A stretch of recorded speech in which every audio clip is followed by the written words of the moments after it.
ఓం శ్రీ కృష్ణ పరబ్రహ్మణే నమః. శ్రీ గురుభ్యో నమః. శ్రీమాత్రే నమః. శ్రీ గణేశాయ నమః.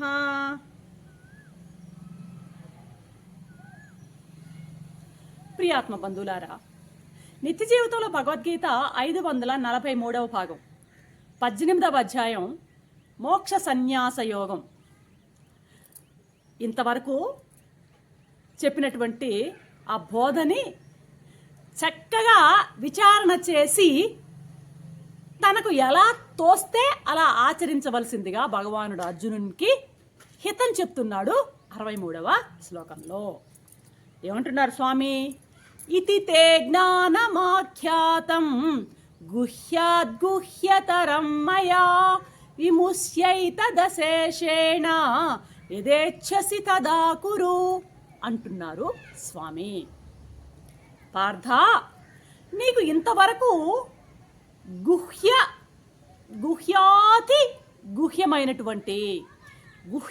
గుహ్యమైనటువంటి జ్ఞానాన్ని గురించి సాంగోపాంగంగా చెప్పానయ్యా.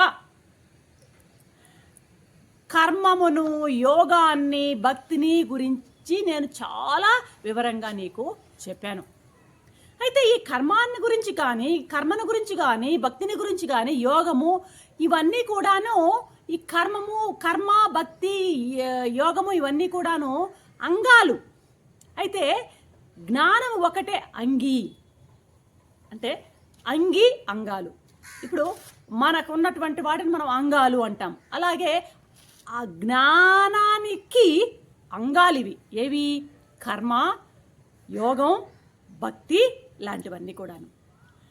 అయితే నేను చెప్పాను కదా ఇంతవరకు సంపూర్ణంగా. మరి అదంతా బాగా విన్నావు కదా. నా బోధను నీవు సంపూర్ణంగా విమర్శించుకుని నువ్వు ఏం చేయాలనుకున్నావో అది చెయ్యి అంటున్నాడు అర్జున. ఇప్పుడు ఈ విద్య ఎట్టాడిదంటే, ఇప్పుడు మంత్ర, తంత్ర, అదేవిధంగా రసాయనాది కొన్ని విద్యలు ఉంటాయన్నమాట, రహస్య విద్యలు. అటువంటి ఆ రహస్య విద్యల కంటే కూడాను ఈ అధ్యాత్మ విద్య అనేది మరింత గుహ్యమైనదయ్యా, రహస్యమైనది.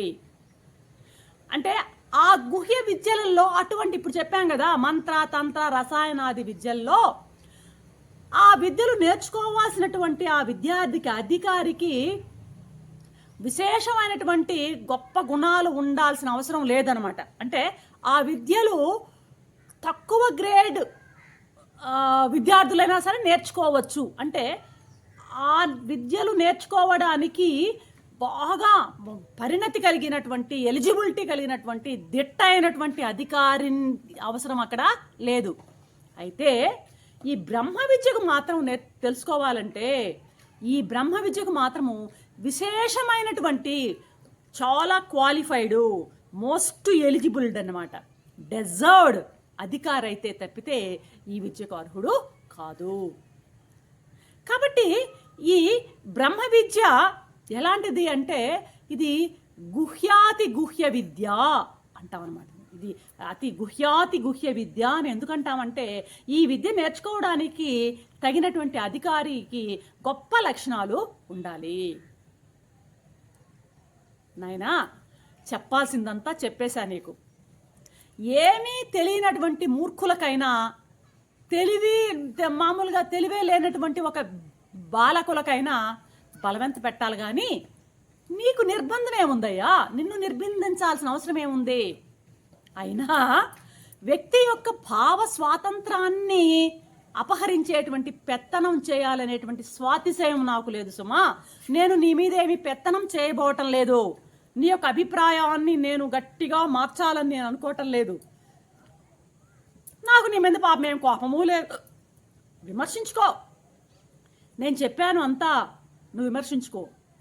శాస్త్రం దృష్టం అంటే, శాస్త్రం దృష్టం, గురోర్వాక్యం తృతీయం ఆత్మనిశ్చయం అంటారు. ముందు శాస్త్రం చెప్పింది వినాలి, గురువు చెప్పిన దాంతో అనుభవపూర్వకంగా దాన్ని బేరీ చేసుకుని నీ యొక్క ఆత్మ నిశ్చయంతో నీవు ముందుకు సాగాలి అన్నది పెద్దలు అన్నారు కదా. అయితే ఇక్కడ నువ్వు విమర్శ చేయడం అనేది అసంపూర్ణ విమర్శ కాకుండా బాగా కూలంకషంగా నిన్ను విమర్శించుకో. నువ్వు విన్నటువంటి విషయాలన్నింటినీ ఒక్కసారి పునరాలించుకొని నీకు నువ్వే విమర్శించుకోవయ్యా. తర్వాత నీ ఇష్టం వచ్చినట్లు చేయి. ఇప్పుడు ఇక్కడ నా పని ఏంటి అంటే జ్ఞానాన్ని బోధించడమే నా పని, కానీ కర్మను విధించడం నా పని కాదు. అంటే నువ్వు ఇది చెయ్యి, నువ్వు చేయాల్సిందే అనేటువంటి పని నాది కాదు. నీకు కావాల్సినటువంటి జ్ఞానాన్ని బోధించే వరకే నా పని బోధించేశాను. భగవద్గీత జ్ఞాపక శాస్త్రం, ఇది జ్ఞాన శాస్త్రం కానీ కారక శాస్త్రం కాదు. అంటే అది పని చేయించేటువంటి చెప్పేదే కానీ జ్ఞానాన్ని చేయించేటువంటి శాస్త్రం కాదు ఇది. గురువుగా నా పని పనేటువంటి నా పని నేను జ్ఞానాన్ని ఇస్తున్నానంతే, నేను చూపుతున్నాను. శిష్యుడుగా నీవు నీ కళ్ళతో నీవే చూడాలి. కాబట్టి నేను చెప్పేదే నా పని, కానీ చేయాల్సింది నీవే అర్జున. ఇక అది నీ ప్రాప్తం అంటున్నాడు ఇక్కడ పరమాత్మ. నీ ఇష్టం, నేను చెప్పాల్సింది చెప్పేశాను, నువ్వు ఏం చేయాలంటే చేసుకో అన్నట్టుగా చెప్తున్నాడు ఇక్కడ స్వామి అన్నమాట. ఆయన చెప్పిందంతా చెప్పాడు. చెప్పి ఇక నీ ఇష్టం వచ్చినట్టు చేసుకో అని చెప్పి బాల్ని అర్జునుడిని కోర్టులో పడేసేసాడు స్వామి అన్నమాట. మామూలుగా గొప్ప గురువులు అనేటువంటి గురువులందరూ కూడాను శిష్యులతో ఆ విధంగానే బోధన చేస్తారన్నమాట. ఎందుకంటే శిష్యుల యొక్క స్వేచ్ఛకు వాళ్ళు స్వేచ్ఛను అడ్డురారు, వాళ్ళు స్వేచ్ఛను హరించరు. వాళ్ళు వారి బాధ్యతను మాత్రం గుర్తు చేస్తారు. నువ్వు ఇది చేయాలంటారే కానీ నువ్వు అది ఈయన యొక్క అభిప్రాయాన్ని వాళ్ళ మీద బలవంతంగా రుద్దరనమాట. శిష్యుల యొక్క స్వేచ్ఛను హరించడం లేదు ఇక్కడ. శిష్యుడైనటువంటి అర్జును యొక్క స్వేచ్ఛను హరించకుండా అర్జుని బాధ్యతను గుర్తు చేస్తున్నారు స్వామి అన్నమాట. కాబట్టి ఇక్కడ చూడండి, ఇక్కడ గురువైనటువంటి శ్రీకృష్ణుడు కర్తృత్వాన్ని తనపై పెట్టుకోలేదు. నీవు యుద్ధం చేయకపో, నేను చెప్పవలసింది చెప్పాను, ఆపై నీ ఇష్టం అని వదిలేశాడనమాట అర్జునునితో. అంటే ఇక్కడ స్వామి యొక్క నిష్కామ కర్మ స్వభావం మనకి ఇక్కడ అర్థమవుతుంది. పని చేయడము, దాని యొక్క ఫలితాన్ని ఆశించకుండా చేసేటువంటి ఆ స్థితి మనకి ఇక్కడ తెలుస్తుంది అనమాట. ఇదే నిస్సంగత్వము అంటే. స్వామే చూపుతున్నాడు మనకి నిస్సంగత్వం అంటే ఏమిటి అని.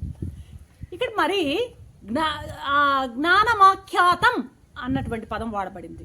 అంటే జ్ఞానమాఖ్యాతం అని చెప్పడం వలన గీతలో కర్మ, భక్తి, యోగాలన్నీ కూడాను చెప్పినా కూడా చివరికి ఇవన్నీ కూడాను జ్ఞానమునందే పరిసమాప్తి కలవని, జ్ఞానం అనేది జీవుల యొక్క చరమ లక్ష్యమని తెలుస్తుంది. ఈ కర్మ, భక్తి మొదలైనవన్నీ కూడాను జ్ఞాన ప్రాప్తికి సహాయభూతాలుగా ఉంటాయే కానీ, ఇవి అంగాలుగా ఉంటాయే కానీ అంగి వచ్చి జ్ఞానమే అని ఇక్కడ స్వామి మనకి చెప్తున్నాడు. రేపటి ఎపిసోడ్లో మరొక అంశంతో మీ ముందుంటాను. అంతవరకు సెలవు. సర్వం శ్రీకృష్ణ చరణారవిందార్పణం.